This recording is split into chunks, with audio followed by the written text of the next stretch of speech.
ဘော်ရာတို့ထဲမှာဒီ Monsterverse ရုပ်ရှင်တွေထဲက Godzilla တို့ကောင်တို့ကိုကြည့်ပြီးအပြင်လက်တွေမှာဒီလို Titan တွေတကယ်ရှိနိုင်လားလို့စိတ်ကူးရင်တွေးမိတဲ့သူဘယ်နှယောက်ရှိကြလဲဒီအကြောင်းကိုဒေချာလေးခွဲချမ်းစိတ်ပြကြည့်ကြရအောင်မြို့တစ်မြို့လုံးကိုပြကြသွားစေနိုင်တဲ့ဒီလို Titan တွေဒါတကယ်ရှိခဲ့မယ်ဆိုရင်ဘာဖြစ်မလဲတို့ဘယ်မှာနေကြမလဲသမုဒ္ဒရာထဲမှာလားကုန်းပေါ်မှာလားမြေကြီးအောက်မှာလားပြီးတော့အရေးကြီးဆုံးကဒါတွေဒါတကယ်ဖြစ်ခဲ့မယ်ဆိုရင်လူသားတွေအနေနဲ့ဘယ်လိုများအသက်ရှင်အောင်နေကြမလဲစိတ်ဝင်စားတယ်ဆိုရင်တော့ဒီဗီဒီယိုလေးကိုအဆုံးထိကြည့်ပေးကြဖို့တောင်းဆိုချင်ပါတယ်အခုလိုအကြောင်းအရာတွေကိုစိတ်ဝင်စားတယ်ဆိုရင် channel ကို like and subscribe လေးလုပ်ပေးခဲ့ကြပါဦးဘော်ဒါတို့အနေနဲ့ square view logo ကိုကြားဘူးကြလားမကြားဘူးဆိုရင်ကျွန်တော်ရှင်းပြပါမယ်အဲ့ဒါကအရင်ရိုးရှင်းပါတယ်အရာဝတ္ထုတစ်ခုကြီးလာတဲ့အခါသူ့ရဲ့ဒုတယ်အလဲပြောရရင်အလေးချိန်ကသူ့ရဲ့မျက်နှာပြင် area ထက်အများကြီးပိုမြင်မြင်ကြီးထွားလာတယ်။ဂိမ်းကနန်းတွေနဲ့ပြောရရင်တရိတ်ဆန်တစ်ကောင်ကိုအရက်ဆယ်ဆပိုကြီးအောင်လုပ်လိုက်ရင်သူ့ရဲ့အလေးချိန်ကအစတစ်ထောင်လောက်တက်သွားလိမ့်မယ်။ဒါပေမဲ့သူ့ကိုတကယ်ထောက်ပံ့ပေးထားတဲ့ခြေထောက်အရိုးတွေရဲ့ကန့်လန့်ဖြတ် area ကတော့အစ100လောက်ပဲကြီးလာတယ်။ဆိုလိုတာက Titan တွေဟာတကယ်လက်တွေ့မှာအချိုးစားမကြလောက်အောင်ကိုတုတ်ထိုင်တဲ့ခြေထောက်တွေလိုအပ်တယ်။မဟုတ်ရင်ကိုယ်အလေးချိန်ကိုမခံနိုင်ပဲအရိုးတွေကျိုးသွားတယ်။မြင်အောင်ပြောရရင်ဒုတ်ချောင်းလေးတွေနဲ့လှုပ်ထားတဲ့လူရုပ်လေးကကြောက်တုံးကြီးကိုမှားထားတယ်ပေါ့။ဒါကြောင့်မို့လို့လဲဆင်တွေမှာသမင်ခြေထောက်လိုသေးသွယ်တဲ့ခြေထောက်တွေမရှိပဲတိုင်လုံးတွေလိုတုတ်ခိုင်တဲ့ခြေထောက်တွေရှိနေတာပါ။ကမ္ဘာပေါ်မှာအကြီးဆုံးဖြစ်ခဲ့တဲ့ကုန်းနေတဲ့တော်ပါလေ။ဥပမာအနေနဲ့ Argentinosaurus ကြီးတွေဆိုရင်မလဲကြပဲလမ်းလျှောက်နိုင်ဖို့အတွက်သူတို့ရဲ့အယိုးစုတစ်ခုလုံးကတခြား dinosaur တွေနဲ့တူတယ်ပို့ပြီးတော့ကြီးမားကြတယ်ဒါဆိုရင်မီတာ130မီတာအမြင့်ရှိတဲ့ Godzilla တစ်ကောင်ကိုမြင်အောင်ကြည့်လိုက်ပါကုန်းပေါ်မှာဆိုရင်အဲ့ဒီကောင်ကြီးကမတ်တရက်ဖို့လေးအတွက်တည်းယူဘပေတာသဘောတရားအရာစက္ကန့်တိုင်းရုန်းကန်နေရမှာပါ Titan နေတာတကယ်ရှိခဲ့ရင်ဘယ်မှာနေကြမလဲဒီနေရာမှာတော့စိတ်ဝင်စားစရာကောင်းပါတယ်ဘာလို့လဲဆိုတော့ Titan တွေတကယ်ရှိနိုင်တဲ့နေရာတစ်ခုရှိနေလို့ပါအဲ့ဒါကတော့ပင်လယ်သမုဒ္ဒရာပါဝေလာငါးပြကြီးတွေကိုပဲကြည့်လိုက်ပါသူကဒီကမ္ဘာပေါ်မှာတက်ရှိထင်ရှားရှိဖို့တမျှထဲမှာအကြီးဆုံးတိရစ္ဆာန်တွေဖြစ်ကြတယ်။ဘယ်ဒိုင်နိုဆောထက်မဆိုပိုကြီးတယ်။အလျားမီတာ30ရှိပြီးတန်150လောက်ရှိလေးတယ်။ကုန်းတဲ့တိရစ္ဆာန်တစ်ကောင်ကိုချိတ်ချပြစ်နိုင်တဲ့ဒီလောက်အရွယ်စားကြီးနဲ့ဝေလာငါးပြတွေဟာဘယ်လိုများအသက်ရှင်နေနိုင်ကြတာလဲ။အဖြေကတော့ရေပါပဲ။ရေရဲ့ပင့်တင်အားကအလေးချိန်ရဲ့ပြဿနာအလုံးဒီပါကိုဖယ်ရှားပေးလိုက်တယ်။ကုန်းပေါ်မှာအယိုးတွေကထမ်းထားရမယ့်ဝင်ကိုသမုဒ္ဒရာကကူပြီးထမ်းပေးထားလို့ဖြစ်သွားတယ်။ဒါကြောင့် Titan တွေကရုပ်ရှင်တွေကလို့ပေရာနဲ့ချီတဲ့အရွယ်စားတွေတကယ်အသက်ရှင်နေနေဆိုရင်ဇီဝဗေဒအရာသူတို့အတွက်အကောင်းဆုံးအခွင့်အရေးကရင်းနှီးတဲ့တော်ဖြစ်ဖို့ပါပဲ။ဒါမှမဟုတ်မိချောင်းတွေလိုမျိုးပုံပေါ်နဲ့ရည်တဲ့အချိန်ခွဲပြီးနေနေဆိုရင်အသက်ရှင်နေပါစကားမဆက်ရုပ်ရှင်တွေထဲမှာဖေရှာမရှင်းပြထားပြီးနေ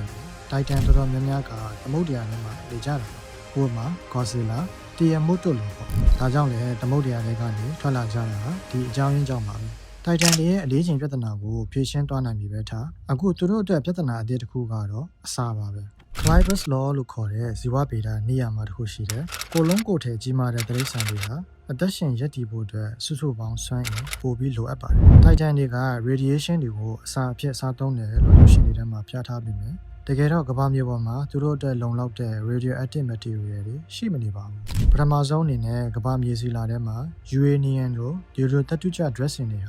ာကြောက်3ကီလိုဂရမ်တစ်တန်းမှာ2ကီလိုဂရမ်ပဲပါဝင်လာမို့လို့အလွန်ကိုရှားပါပါတယ်ဒုတိယအချက်ကတော့အဲ့ဒီ dressing တွေဟာနှစ်ပေါင်းဘီလီယံနဲ့ချီပြီးဖြည်းဖြည်းချင်းစွမ်းအင်တွေပြုတ်ကွဲနေတာပ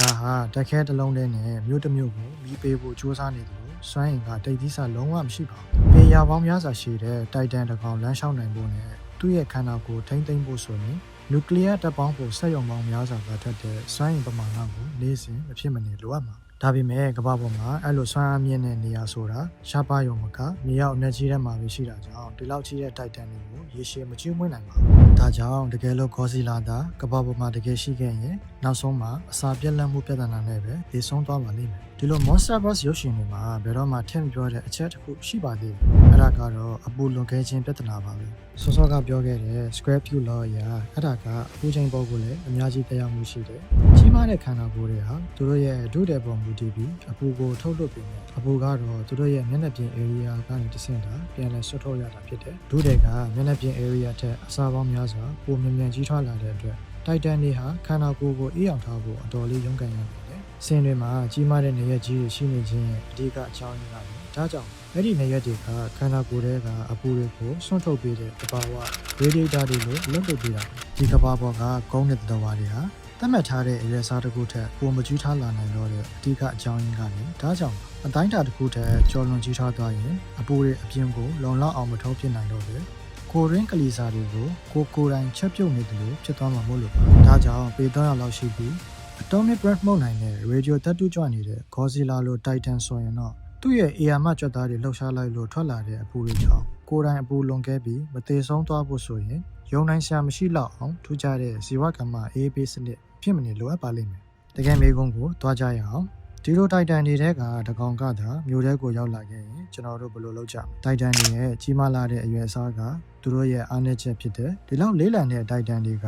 သူ့ရဲ့အရွယ်အစားနဲ့ရှင်ရင်နှိကွေးစာပဲလှုပ်ရှားနိုင်ကြီးမားတဲ့အဆင့်အမြင့်တွေနဲ့ဖွဲ့စည်းထားတဲ့ခန္ဓာကိုယ်ကြောင့်ရုပ်တရက်အကွေ့အကောက်တွေဥတီချက်ပြောင်းလဲတာတွေကိုမြန်မြန်ဆန်ဆန်မလုပ်နိုင်ပါဘူးအခုခေတ်နည်းပညာတွေကြောင့် Titan တကောင်ကမ်းရိုးတန်းကိုမရောက်ခင်ဂျိုဒိုကနေတဆင့်အလွယ်တကူခြေရခံနိုင်ပါတယ်လက်တွေ့မှာလူတွေကိုတေးစေနိုင်တာက Titan တကောင်ရဲ့တိုက်ခိုက်မှုတည်တံ့ကြောင်းမဟုတ်ပဲနောက်ဆက်တွဲတက်ရောက်မှုတွေကြောင့်ညှို့ချလာတဲ့အဆောက်အုံတွေ Titan တကောင်ရဲ့ခြေတံတွေကြောင့်ဖြစ်ပေါ်လာတဲ့တုန်ခါမှုလိုင်းတွေအကယ်၍သာပင်လယ်သမုဒ္ဒရာတွေကတက်လာခဲ့မယ်ဆိုရင်ဖြစ်လာမယ့်ဆူနာမီတွေနဲ့ဘေးလွတ်ရာရွှေ့ပြောင်းချိန်မှာဖြစ်ပေါ်မဲ့လူတွေရဲ့ panic ဖြစ်မှုတွေကြောင့်တကယ်အပြင်လောကကငလျင်တို့ဆူနာမီတို့လိုသဘာဝဘေးအန္တရာယ်တွေမှာဆောင်းအောင်ကြိုးကြတယ်နဲ့ panic ဖြစ်မှုတွေကြောင့်လူပိုသေးရတဲ့အကြောင်းရင်းနဲ့အတူတူပါပဲလက်တွေ့ချပြောရရင်ကျွန်တော်တို့အတွက်အကောင်းဆုံးနည်းလမ်းကသူတို့နဲ့မျက်နှာချင်းဆိုင်တွားမချပဲအခုခေတ် hurricane တွေဆူနာမီတွေအတွက်ကျွန်တော်တို့လုပ်သလိုကြိုတင်သိရှိပြီးဘေးလွတ်ရာကိုရွှေ့ပြောင်းတာကအကောင်းဆုံးဖြစ်တယ်။ဘာလို့လဲဆိုတော့ nuclear bomb တွေကိုစွမ်းအင်အဖြစ်စားသုံးတဲ့ Titan တကောင်ကို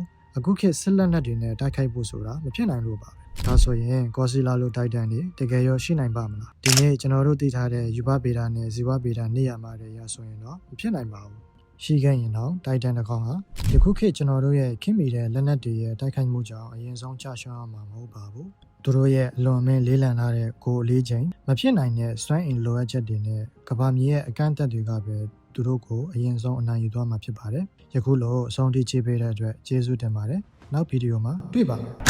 ။